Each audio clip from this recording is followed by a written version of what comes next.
Okay, good day. Today we're going to discuss Module 7 of CH82251, Moment of Inertia. So the moment of inertia, as we have learned in physics, is also known as the mass moment of inertia, the angular mass or rotational inertia. It is defined as the tendency of objects to resist rotational acceleration. So the moment of inertia may be derived from Newton's second law of motion, which is equal to the force, or force is equivalent to mass times the acceleration. In terms now of rotational motion from physics, we know that your torque and your angular acceleration are defined as the torque equal to the force times your moment arm, and that the acceleration is equal to the angular acceleration times your moment arm. Substituting now the equation of acceleration to the equation of force and the equation of force to torque, will now arrive at torque is equal to m times alpha r times r. Or simplifying this, we'll arrive at torque is equal to m alpha r squared. Taking now or dividing the whole equation into alpha, so we'll have torque divided by the angular acceleration is equal to m r squared, which is now a definition of your moment of inertia. So aside from being a tendency of object to resist rotation, I now can be defined as the product of mass times the square of your moment arm. And also, it is the ratio of the torque and your angular acceleration. So from this derivation, we'll now be able to obtain the general equation for moment of inertia, which is I equal to mr squared. So from the general equation of moment of inertia, I equal to mr squared, we could also call the moment of inertia as the second moment of a force, as I now is equal to mr times your moment arm r. So Fr here is considered as the force required to rotate your object. So the torque is the force, open and close quotation, so force to rotate the object. So it is considered as a moment. So it's the second time you get a moment based on your moment arm. So please take note that if the area or a mass is taken instead of the value of force, the second moment of a force now is instead called the second moment of area or the second moment of mass. So in terms of the respective axes, x and y, the moment of inertia may now be computed or derived as an integral of the moment arm squared times the differential area. So let's take here an object.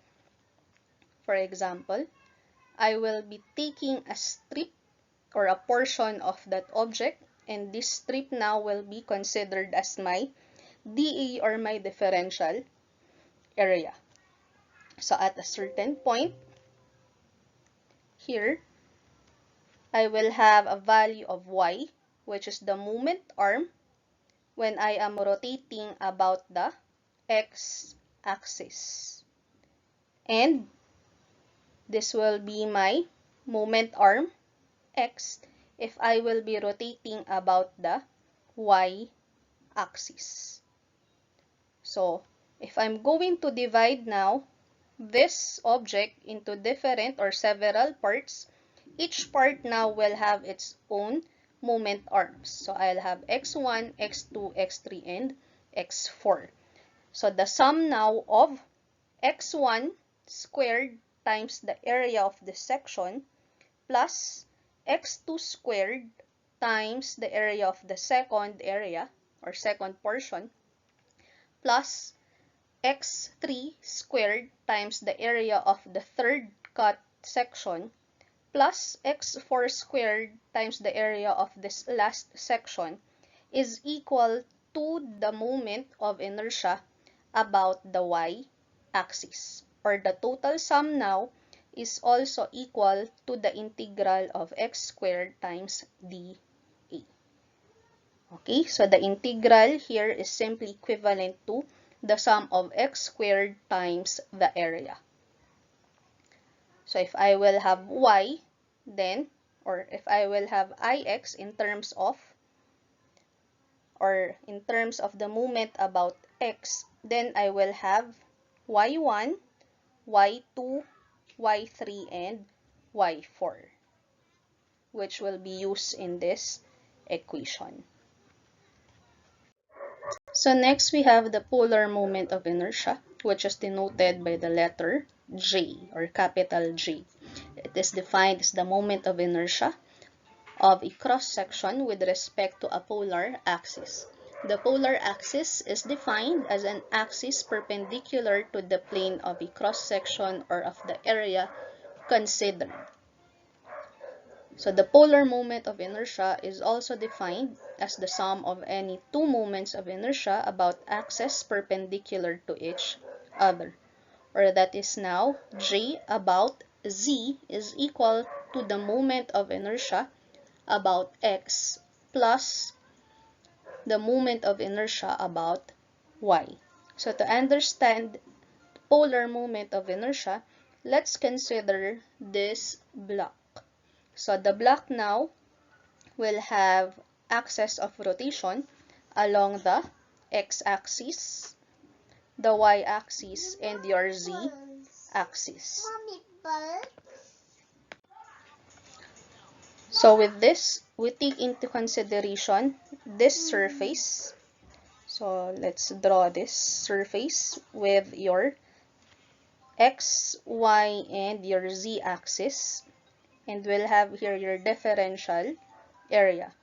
So the distance r now is defined as the distance of the differential area to the point of rotation or pivot point along your z-axis. So it is the moment arm along the z-axis. So to get now your r, this is simply equal to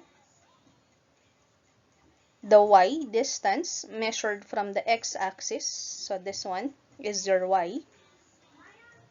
And your x distance, which is measured from the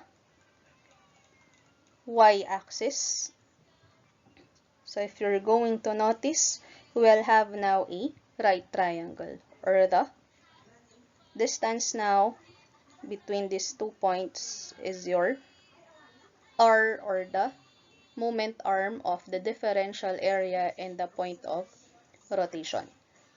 So from Pythagorean theorem, r squared now is equal to x squared plus y squared, or that is also iy is equal to the integral of x squared dA, and ix is equal to this integral of y squared dA. So from these equations, applying now your y, or simplifying, iz is equal now to the j, or your polar moment of inertia. So j here is the moment of inertia about z, is now equal to r squared times dA. So simplifying this, r squared is equal to x squared plus y squared dA, or we'll have now x squared dA, which is your iy, and y squared dA, which is your ix. Or j now is equal to ix plus iy, which is the same as here. So the polar moment of inertia again is simply the sum of your moment of inertias about x and about y. And it should be that x and y is perpendicular, and j, or z, the third axis from which to take j, should also be perpendicular with x and y. So next we have the parallel axis theorem. which determines the moment of inertia of a rigid body about any given axis, given that the moment of inertia about the parallel axis through the center of mass of an object and perpendicular distance between the axes. The parallel axis theorem is also known as the transfer formula or the Huygens-Steiner theorem. So in this theorem, we transfer the moment of inertia of a section or area from its own centroidal axis to another parallel axis. This theorem now is usually applied to built-up sections in which component parts are not symmetrical about the centroidal axis. So to understand parallel axis theorem, let's take into consideration this T section. So this T section now will have its centroidal axis at a certain point. So let's say this is your X axis for the section. So this T section also can be divided into area 1, which is the flange, and we have your web, A2 or area 2, which will have their own centroidal axis. So from here, the moment of inertia of the T section about x-axis can be computed now as the moment of inertia of area 1 in terms of its centroidal axis plus area 1 times y1 squared, in which y1 is the distance between the centroidal axis of the area and a reference axis. So plus for A2, that will be the moment of inertia of A2 about its own centroidal x-axis plus A2 times y2 squared. So y2 is the distance between a reference x-axis and the centroidal x-axis of area 2.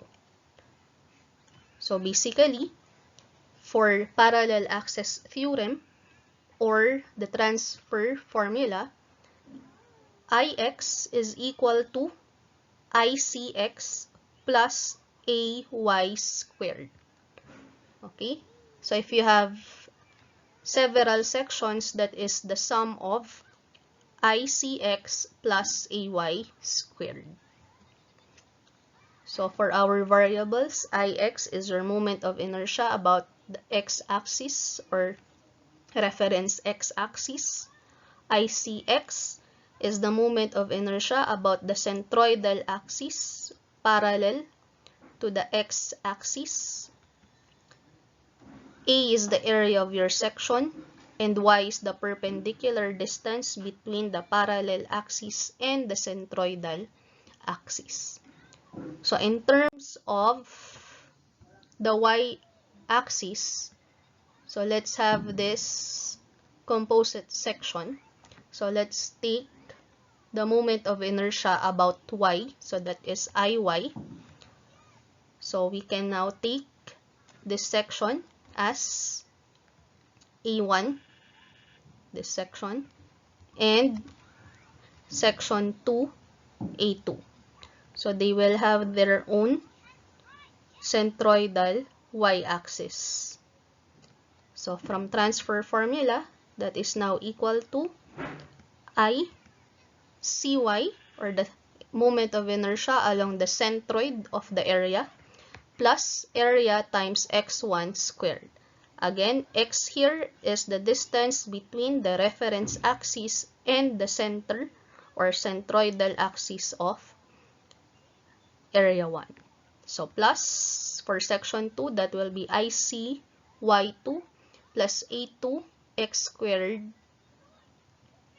And for our variables, that will now be equal to Iy, your moment of inertia about y-axis. Icy is the moment of inertia about centroidal y-axis, which is parallel to the y-axis. A is the area of the section, and y, or x, is the perpendicular distance between your parallel axis and centroidal axis. So next we have the radius of gyration of an area. This is defined as the distance from an axis at which the mass of a body may be assumed to be concentrated. It is also the point at which the moment of inertia will be equal to the moment of inertia of the actual mass about the axis. So it is equal to the square root of the quotient of the moment of inertia and the mass, or of the area. So it is denoted by K, or small letter K. So to understand radius of gyration, K, let's take this object. So it will have its axis of rotation at any point. So let's say this will be our reference axis of rotation. So I will take now that it rotates at this point, or at this axis. So I will take a certain point in this area, and I will assume that all of the mass of the object will act on this point. So this could be the center of mass, center of gravity. So I will take that this is where all our concentrated mass is. So from this point to which the concentrated mass acts, there will be a perpendicular distance to the axis of rotation. So this is now your RG, or the radius of gyration.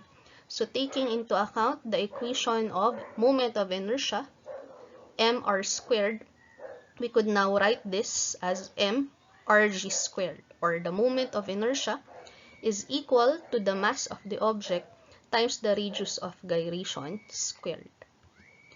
So let's take note that the formal representation of radius of gyration is K. So let's substitute it. I now is equal to mk squared. So taking now the value of K, that will now be equivalent to the square root of I divided by the mass. Or this could be I divided by the area. So this is the general equation for any axis. So if we're going to take the radius of gyration about the y-axis, then we'll have ky is equal to the square root of iy over m, and for x, this will now be equal to square root of ix over m.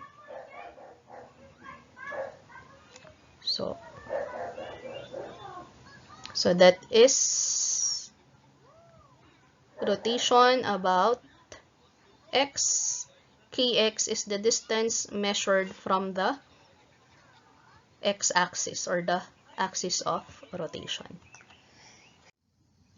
So to understand further our discussion, let's solve some sample problems. Example number 1.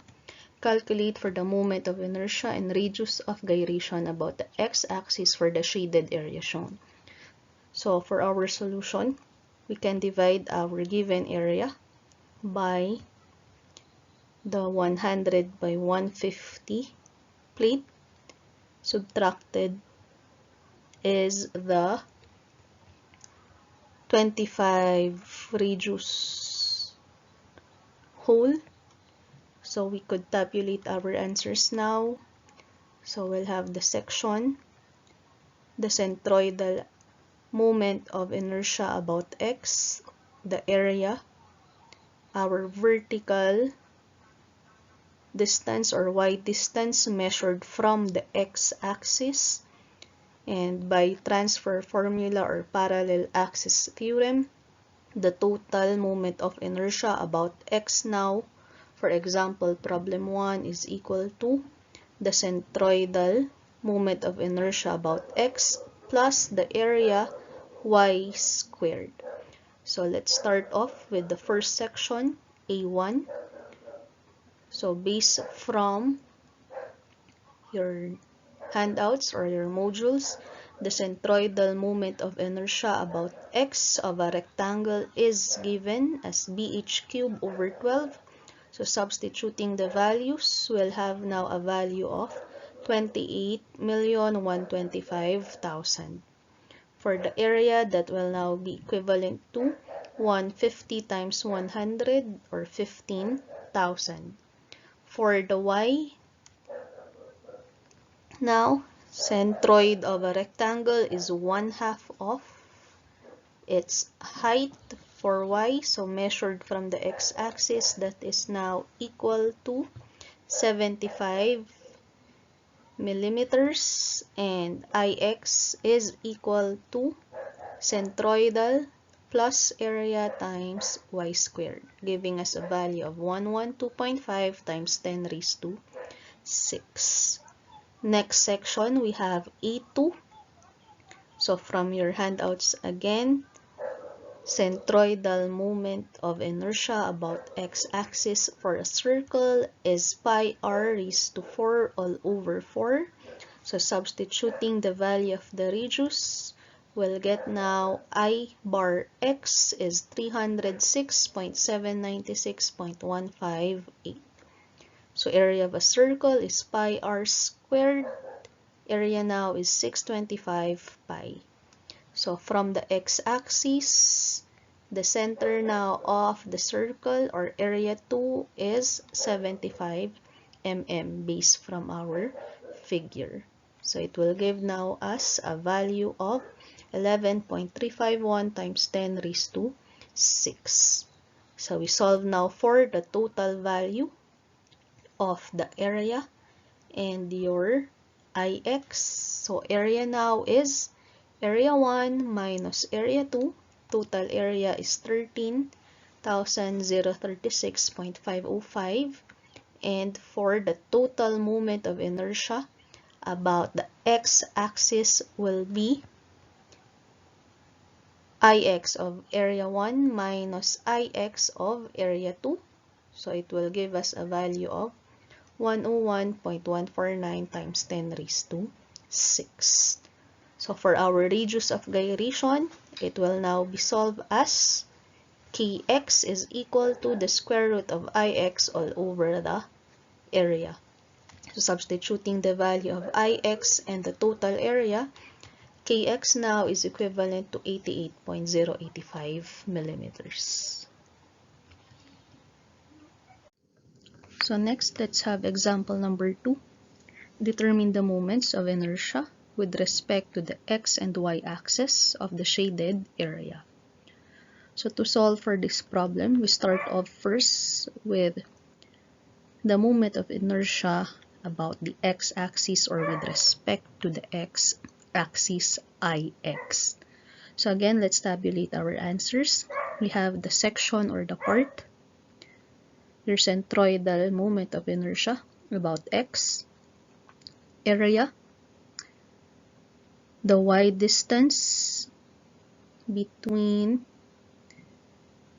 your x-axis and your centroidal x-axis, and the total moment of inertia about x for the section by transfer formula or parallel axis theorem. So for this part, we could divide our figure into 4 parts. So we'll have the first section or part as A1, this rectangular section.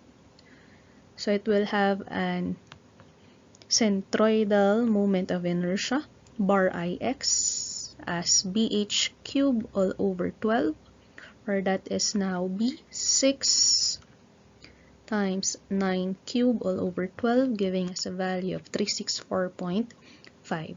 So its area now is equal to 6 times 9, giving us 54 square inches. And its y measured from x to the center of A1 is 9 all over 2, giving us 4.5 inches. So Ix of section A1 is 1458.0. So next part will be this triangle A2, which will have a centroidal moment of inertia about x as bh cubed all over 36. So substituting the base 6 inches and the height 9 inches, we'll get a value of 121.5. For the area, that will now be equivalent to 1/2 base times height, or 27 square inches. So for the height, or y distance, so from this point to the x-axis, so as we know, the center of a triangle is 1/3 from the base, so this is 1/3. So we'll get the 2/3 of the height. So that is 2/3 times 9, giving us a value of 6. So total moment of inertia about x for section 2 is equal now to 1093.5. So next section will be this section A3 to be subtracted to section A1, and that will be equal to same centroidal moment of inertia for triangle bh cubed, but b here now is 6, height is 3. So we'll have a value of bar ix for A3 4.5. For the area, that will now be 1/2 base times height, giving us a value of 9. So y will be this portion, this point to x-axis, so that is equal to 6 plus 2/3 of 3, giving us 8, or that is also can be computed as 9 minus 1/3 of 3. That's also 8. So we'll have a total moment of inertia about x for section 3 is 580.5. So that is ix plus a times y squared. So next section is section A4, so the circular hole to be subtracted again in our total area. So for a circle, centroidal moment of inertia about x is equal to 4 pi, or 4 raised to 4, or r raised to 4 pi all over 4, and that will give us 12.566. The area now is given as pi r squared, r is 2 inches, so we'll have 12.566 square inches. Y now is, so 2 inches from the center to the edge of the circle, plus this height, or that is now equal to 3. So total moment of inertia about x for section A4 is 125.66. So let's solve for the total values of the area and your ix. So A1 plus A2 minus A3 minus A4 will give us an area of 59.434. And for ix, that will be 1458 plus ix2 minus ix3 minus ix4, which will give us 1845.34. So notice that we have the same value of ix with your handouts, even though we have different partitions or sections, since we have the same reference x-axis. Okay, so next we move on to the value of the moment of inertia about y-axis, or with respect to the y-axis. So same, we'll have a tabular form for our answer. So we have the section, your IY, or centroidal moment of inertia about y, your area, the x distance, measured from the reference y-axis and the centroidal y-axis of your sections, and the total moment of inertia per section by transfer formula. So again, we start with section A1. So A1 is the rectangular section. So that will now be still BH, or that will be HB cube all over 12. And that will give us a value of 162. Area will still be 54. And X now will be from Y to this section, that is 3 inches. So IY now is equal to 162 plus A times negative 3 squared. It will still give us positive 648 inch raised to 4. So next section we have A2 triangle section. This will be HB cube all over 36, and it will give us a value of 54. Area is 27. So for X, this will be 1/3 from the height. So that will be 1/3 of 6, and that will be equal to 2. So IY is by bar IY plus area times X squared, giving us a value of 162. Next, section 3, A3. So we'll have HB cube all over 36, height is 3, base is 6. So we'll have a value of 18, and the area is 9. So for X distance, so from this point to this point, so that is now 2/3 of 6, or it can also be solved as 6 minus 1/3 of 6.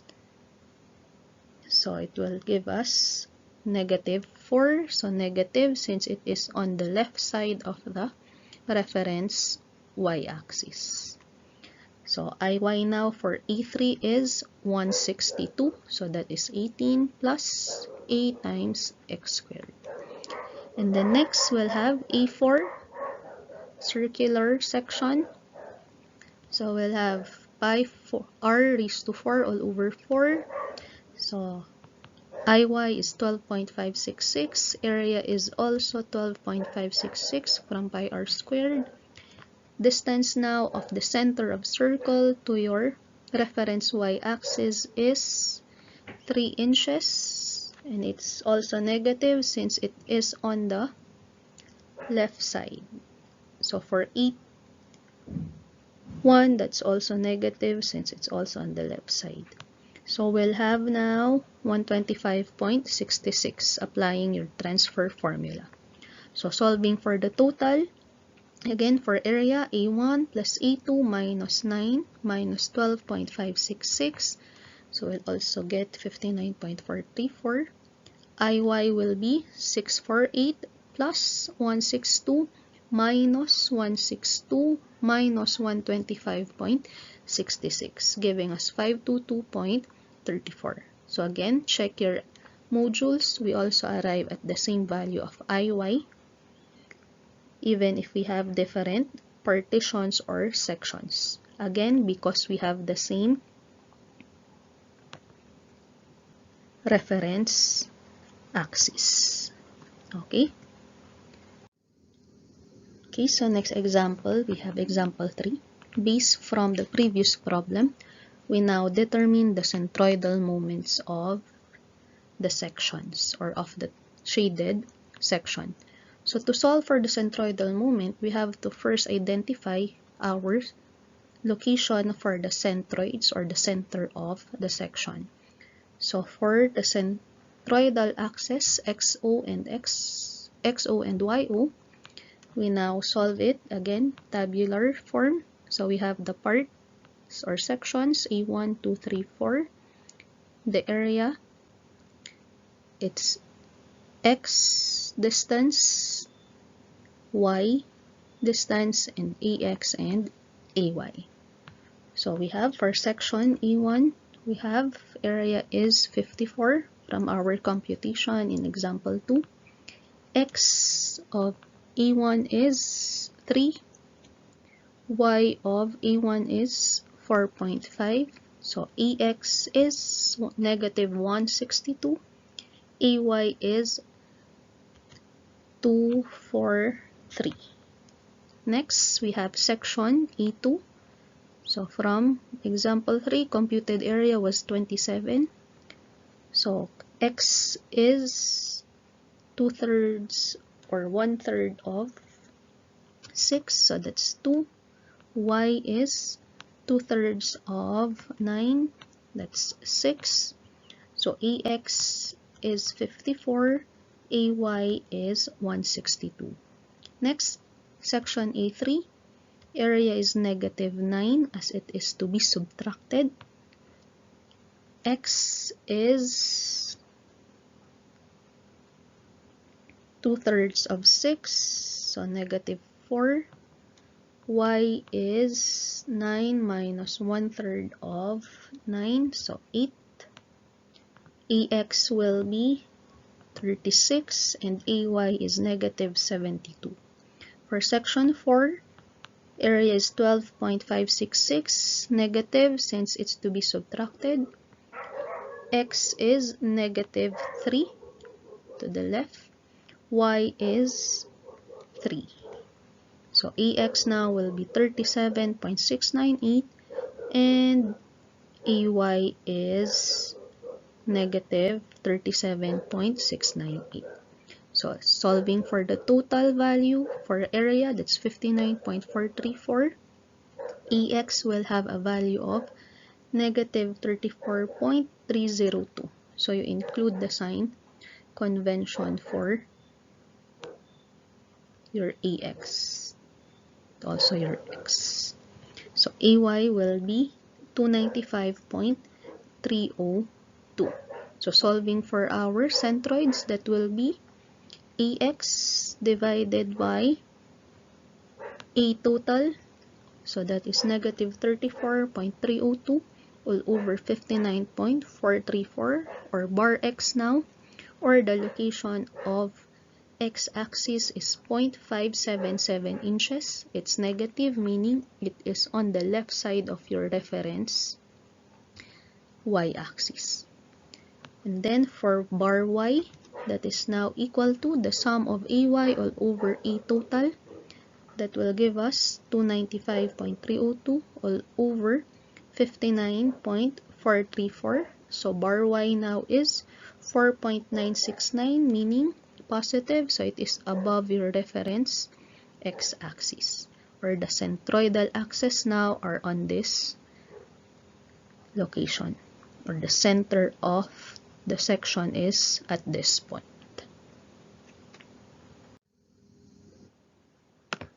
So to continue our solution, once we have solved for the locations of the x and y axis, or the centroidal x and y axis, we can now compute for the centroidal moments of inertia. So let's start off with the centroidal moment of inertia for Ix. So with respect to XO, or the centroidal x-axis. So again, let's tabulate our answer. So XO is located 4.969 above the reference X. So for our table, we'll have now the sections A1, 2, 3, 4. Your bar X, the area. So for Y, this will now be equal to the difference, or the distance between your centroidal axis for the shape and the center of the total area. So again, apply our transfer formula. So for section 1, computed bar X is 364.5, area is 54. So for y, that will now be this distance. So that will be 4.96 minus 4.5, or that is 0.469. So computing for Ix of A1, that's now 376.378. For A2, bar Ix is 121.5, area computed was 27. So that's now for y is from this point to your XO. So that is 6 minus 4.969, or 1.031. So computing by transfer formula, Ix now with respect to XO of section 2 is 150.2. A3, that is 4.5 bar Ix, area is 9. So A3, y is, or y3 will be this one. So that is equal now to 8 minus 4.969, or that's 3.031, and this will give us 87.183. For section 4, we have 12.566 for bar Ix, area is 12.566. Y is from this point, XO, to the center of the circle, that is now 4.969 minus 3. It's below, so it is negative 1.969. This will give us now, by transfer formula, Ix about XO for section 4 is 61.284. So solving for the total, we have now total moment of inertia about the centroid or centroidal axis is 378.111. And then for Iy, or the moment of inertia with respect to the centroidal y-axis, or about YO, which is located at this point, and it's equivalent to 0.577 from the y-axis. So by tabulation again, we have for A1, that's now 162 for bar Iy, area is 54. So distance now of A1 from this one, so this is equal to 3 minus 0.577. So we get negative 2.423. So Iy now is equivalent to 479.03. For section 2, bar Iy is 54, area is 27. X now of 2 is this distance. We have taken this already as 2. So plus this distance, 0.577. So we have 2.577. Positive, since the center of A2 is on the right side of YO. So we get now transfer formula for A2, 233.305. For A3, bar Iy, 18, area is 9. X now is from this point to this point, or this line. So that is, this one is equivalent to 4, negative 4 minus negative 5.577 will give us negative 3.423. So transfer formula for E3, we get Iy is equal to 123.452. And for E4, we have bar Iy 12.566, area is 12.566. X now is 3 minus this distance 0.577, so that's negative 2.423, and it will give us a value for Iy of A4 by transfer formula 86.34. So for our total moment of inertia about the centroidal axis y is now equal to 479 plus 233 minus 123 minus 86 is equal to 502.543, which is still the same as what we have solved in your modules.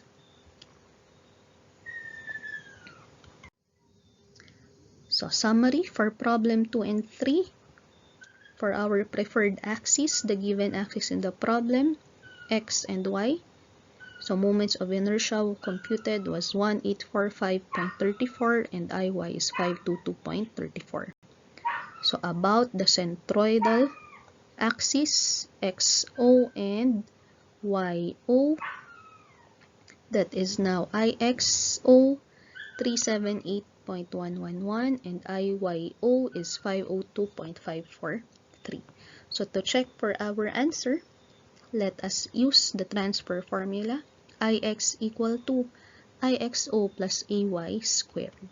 So Ix is 1845.34 equal to Ixo 378.111 plus area computed 59.434 times y squared. So computing for y squared, that is bar y, 4.969 inches. And then for Ix, that's Iyo plus Ax squared.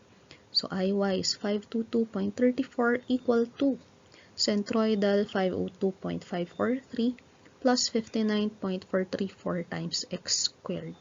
So x is now equal to 0.577 inches. So if you're going to notice, the computed y and x is equivalent to the computed bars y and x in problem 3. So that's it for module 7, moments of inertia. So for your references, you can read these websites. So thank you for listening. For your activity, please answer evaluate problem 1 and please answer the following questions for the problem. Locate the centroids, identify the moment of inertia at x and y axis, determine centroidal moment of inertia for x and y axis and the radii of gyration.